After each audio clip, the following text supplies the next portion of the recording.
दर्शकों को नमस्कार, मैं हूं आपके साथ रोशनी और ये है मैनेज न्यूज नेटवर्क और आप देख रहे हैं मैनेज न्यूज टीवी। आइए देखते हैं आज की कुछ खास खबरें। नागपुर में एमसी स्टैंड का नहीं होगा इवेंट, महाराष्ट्र नवनिर्माण सेना ने दी है चेतावनी। जैसे ही हम सब जानते हैं कि बिग बॉस 16 के विनर एमसी स्टैंड इन दिनों देश भर में अपने शो के लिए तरह तरह के इवेंट आयोजित कर रहे हैं, लेकिन हाल ही में आई खबर है के मुताबिक महाराष्ट्र नवनिर्माण सेना के लिए चेतावनी दी है कि एमसी स्टैंड को नागपुर में इवेंट नहीं करने दिया जाएगा। जानते हैं क्या है पूरा मामला। एमसी स्टैंड की परेशानी बढ़ती ही जा रही है। बता दें कि एमसी स्टैंड आज नागपुर में अपना शो करने वाले थे, लेकिन क्या महाराष्ट्र नवनिर्माण सेना की आपत्ति के कारण यह शो रद्द हो जाएगा? ऐसा सवाल अब लोगों के मन में उठ रहा है। आइए जानते हैं एमसी स्टैंड को लेकर मनसे ने क्या कहा है। महाराष्ट्र नवनिर्माण सेना के जिलाध्यक्ष आदित्य दुर्गकर ने कहा है कि वह बिग बॉस के विनर एमसी स्टैंड ड्रग्स लेते हैं और अपने गाने के अभद्र भाषा का इस्तेमाल भी करते हैं। इतना ही नहीं, उन्होंने कहा है कि वह अपने रैप में गांजा जैसे पदार्थ का जिक्र भी क्या करते हैं और यह सब कहते हुए यह सभी का एक प्रकार युवा पीढ़ी को एक गलत खबर दे रहा है। ऐसे में अब महाराष्ट्र नवनिर्माण सेना की जिलाध्यक्ष आदित्य दुर्गकर ने एक एमसी स्टैंड के कार्यक्रम का विरोध किया है। साथ ही उन्होंने यह भी चेतावनी दी है कि एमसी स्टैंड को नागपुर में कोई भी शो नहीं किया देने जाएगा। गौरतलब हो कि बिग बॉस शो के जीतने के बाद एमसी स्टैंड खबरों के बने हुए हैं और इसी बीच घर से बाहर आने के बाद एमसी स्टैंड ने इंडिया टूर शुरू कर दिया है और जिससे दौरान वह तरह तरह के देशों में विभिन्न शहरों में वह अपने रैप शो के आयोजित कर रहे हैं। इसी बीच एमसी स्टैंड ने कल 18 मार्च को नागपुर में एक शो करने का फैसला किया था और इसके पहले भी महाराष्ट्र नवनिर्माण सेना ने एमसी स्टैंड के इस कार्यक्रम पर आपत्ति जताते हुए रोक व्यक्त कर दिया था। उसके बाद वह एक शो के रद्द हो जाएगा। एमसी स्टैंड के प्रशंसकों के यह सवाल पूछा जा रहा है कि क्या एमसी स्टैंड शो करेंगे या नहीं। जानकारी के लिए आपको बता दें कि एमसी स्टैंड जब से बिग बॉस में आए थे तब से वह चर्चा का विषय बने हुए थे। उन्होंने इस शो के खुद नाम कमाया है और इसी शो के अंत में उन्होंने प्रियंका चहर चौधरी शिव ठाकुर को हराकर बिग बॉस की ट्रॉफी अपने नाम कर ली है और सबको चौंका दिया है।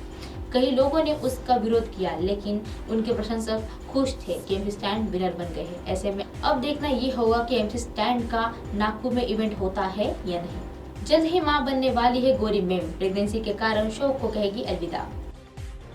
छोटे पर्दे पर मशहूर सीरियल भाभी जी घर पर है कि बहुत कम वक्त में दर्शकों के दिल में अपनी जगह बना ली है और इस कॉमेडी सीरियल में जुड़ी एक खबर सामने आ रही है और कहा जा रहा है कि भाभी जी घर पर है कि मनीता भाभी का किरदार निभाने वाली एक्ट्रेस विदिशा श्रीवास्तव जल्द ही गुड न्यूज देने वाली है। अनीता भाभी यानी विदिशा श्रीवास्तव के घर जल्द ही किलकारियां गूंजने वाली है। हालांकि अपनी शादी के ही तरह की एक्ट्रेस ने अभी भी प्रेगनेंसी के बारे में खुलासा नहीं किया है और मीडिया रिपोर्ट्स के अनुसार वह विदिशा 6 महीने की प्रेग्नेंट है और लोग अब तक इस बारे में नहीं जानते थे। क्या अपना बेबी बम्प साफ दिखाई नहीं दिया था? रिपोर्ट में सूत्रों के हवाले आगे लिखा है कि विदिशा श्रीवास्तव की जून में डिलीवरी होगी और ऐसे में एक्ट्रेस अपनी डिलीवरी के बाद शूटिंग के करीब 3 महीने का ब्रेक लेगी। हालांकि इसकी वजह से शो पर असर ना पड़े, इसीलिए भाभी जी घर पर है कि मेकर्स उनके सीज के बैक एपिसोड रेडी करने के लिए पूरी तरह से तैयार हैं। बता दें कि भाभी जी घर पर है कि शो में सबसे पहले अनीता भाभी जी का किरदार निभाती नजर आई थी और एक्ट्रेस सौम्या टंडन जब 4 महीने की मैजिस्ट्रेट लीव पर चली गई थी। अब भी मेकर्स ने ऐसा ही किया था। हालांकि सौम्या अब शो का हिस्सा नहीं है, लेकिन विदिशा ने यह शो छोड़ना नहीं चाहती है और वह ब्रेक के बाद अनीता भाभी के किरदार में वापसी करना चाहती है।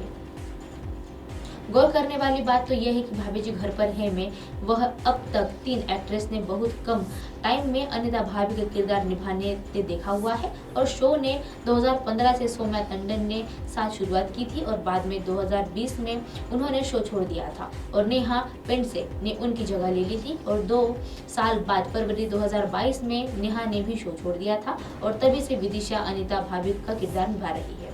इंटरनेशनल भोजपुरी फिल्म अवार्ड में विवाह 2 की रही धूम। 6वीं इंटरनेशनल भोजपुरी फिल्म अवार्ड 2023 में साल 2021 की सुपर हिट फिल्म विवाह 2 को बेस्ट फिल्म का अवार्ड मिला हुआ है।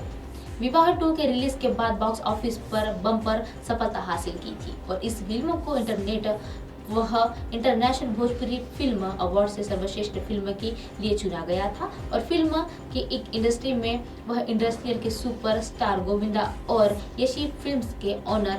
यह इंडियन मोशन पिक्चर के प्रोड्यूसर एसोसिएशन के प्रोड्यूसर अभय सिन्हा ने भी अपने हाथों से निशांत उज्ज्वल को बेस्ट फिल्म का एक अवार्ड दिया है। विवाह फ्रेंचाइजी के दोनों फिल्में हुई सुपरहिट। निशांत उज्ज्वल के अवार्ड लेने के बाद खुशी जाहिर की है और उन्होंने इंटरनेशनल भोजपुरी अवार्ड के यह शुक्रिया कहा है। निशांत ने अवार्ड लेने के बाद कहा था कि विवाह सीरीज के आने वाले के बाद वह भोजपुरी सिनेमा में कई बड़े बदलाव आए हैं और इस मूवी के साफ सुथरी फिल्मों के बढ़ावा दिया है। विवाह के फ्रेंचाइजी के लिए वह इस सबसे बड़ी और अविमेंटेड फिल्म है और वह इसके वजह से फिल्म के इंटरनेशनल अक्लेम किया गया है। निशांत ने आगे बताया है कि विवाह फ्रेंचाइजी की दोनों फिल्में सफल रही है और इन दोनों फिल्मों ने बॉक्स ऑफिस पर सफलता हासिल की है। वही टेलीविजन पर भी यह मूवी खूब टीआरपी बटोर रही है। निशांत उज्ज्वल ने प्रोड्यूसर की सुपरहिट फिल्में। निशांत उज्ज्वल इन दिनों भोजपुरी सिनेमा के बड़े एक डॉक्यू डिस्ट्रीब्यूटर है और उन्होंने खेसारी लाल यादव के साथ मेहंदी लगा के रखना 3, प्रसिद्ध पांडे और चिंकू के साथ विवाह 2 में मुझे कुछ कहना जैसे सुपरहिट फिल्मों में काम किया है, प्रोड्यूसर किया है और हाल ही में अम्रपाली दुबे के और रितेश पांडे के साथ उनकी फिल्म दाग एगो लांछन में भी दिख रहे हैं। उसके बाद वह निशांत उज्ज्वल ने निरवा और अम्रपाली को लेकर शानदार फिल्में बनाई है और प्रोड्यूस की है और वही कभी खुशी कभी गम और विवाह 3 अभी तक लगभग सभी के लिए काफी खुशहाल पाई है। अब आप हमारे चैनल को अपने मोबाइल पर भी देख सकते हैं। मोबाइल ऐप पर देखने के लिए प्ले स्टोर से MNS न्यूज़ टीवी आप डाउनलोड करें। Insta, link, Twitter, Haikyuu, Facebook और कई सोशल मीडिया के प्लेटफॉर्म पर हमारा चैनल उपलब्ध है।